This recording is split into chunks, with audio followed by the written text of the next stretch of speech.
Jackson's back with us. Let's move to Baker Mayfield, who has struggled so far to duplicate the success of his rookie year when he played well enough to justify Cleveland's decision to take him with the #1 overall pick. Meanwhile, the guy taken 31 spots later, Lamar Jackson, is so far outperforming expectations, proving he can get it done with his arm just as well as his legs. When you look at their career numbers so far, Lamar has a much better record, but both have huge matchups this week as Baker faces the Rams and Lamar faces the Kansas City Chiefs. All right, Marcel's question here: which quarterback has a brighter future, Mayfield or Jackson? Lamar Jackson. And I thought it was a slight difference between Lamar Jackson, but it's starting to open up. Usain Bolt in the 200, around the turn, it's kind of tight.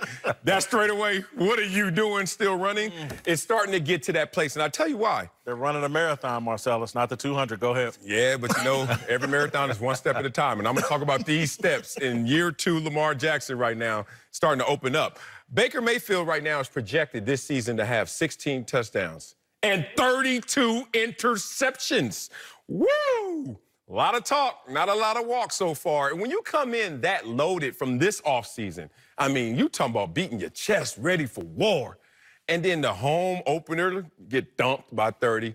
Then this one was, you're playing the third-string quarterback and all these acrobatic plays. I remember, Coach, when you guys used to see somebody make an acrobatic catch, you were like, damn, I wish he would hit him right in the numbers. Remember those days? I remember when Coach would see somebody dive for a ball, and Coach was like, if he was faster, he wouldn't have to dive. Like, we're giving credit where credit's not due. So all that said, I'm not taking shots at you, Baker Mayfield, but Lamar Jackson is a special talent, and we're starting to see the results.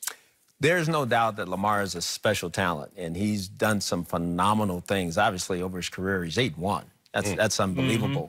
But I would differ a little bit. I think Baker Mayfield is still gonna have a great career. I still stand in his corner, having spent a lot of time around him and know what he's capable of doing.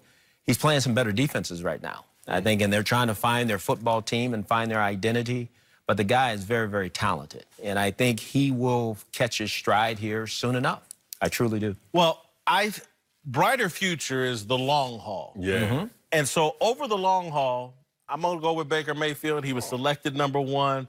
I think he's a better passer. Right now, and maybe for the next 2 or 3 years, Freddie Kitchens is a first-time head coach. Yeah. Lamar Jackson, I think, is playing for the 2nd or 3rd longest tenured coach in the NFL. Great point. Harbaugh, the Baltimore Ravens, they have an experienced game plan that they've put together for Lamar Jackson. Freddie Kitchens is learning on his feet the same as his quarterback.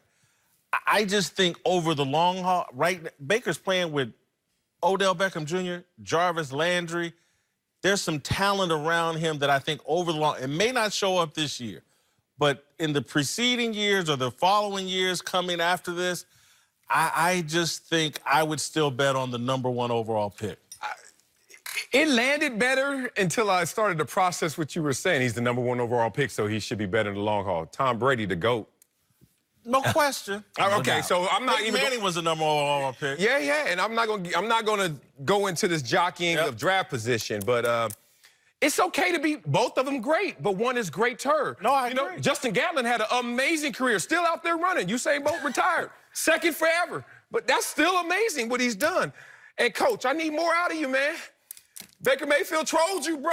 Oh, yeah, that's okay. And I respect that you're not going to go back at it, but why is a long-haul picture going to be based on something we haven't seen? But what we have seen in 2 years right now, we're not going to expand that and say that Lamar is better. Well, because I go back to what Jason said, I think over time, he will prove out to be a better passer, over time. Better than Lamar or better than he's been so far? Better than he's been so far to this year and better than Lamar at that particular point in time. I truly believe that. That's what I feel. And I think that will show itself over time because, again, we're talking about over time. I think the weapons that he'll have at his disposal will always give him a chance to be special that way. I truly believe that. Can I end it with this? Because sometimes it's not even about who you're facing. It's just what you've done in totality. In NFL history, there have been 2 quarterbacks who have thrown for 70% completion percentage, 7 touchdowns, and no interceptions in their first 2 games. Oh, wow. Okay. It's Patrick Mahomes, and guess who else? It ain't Baker Mayfield. It's Lamar Jackson. Can y'all stop talking about this? Pat Mahomes is going to be better than both of them. You're damn right. You're damn right there. The Giants have already benched Eli Manning, but do they need to go even further to help Daniel Jones succeed?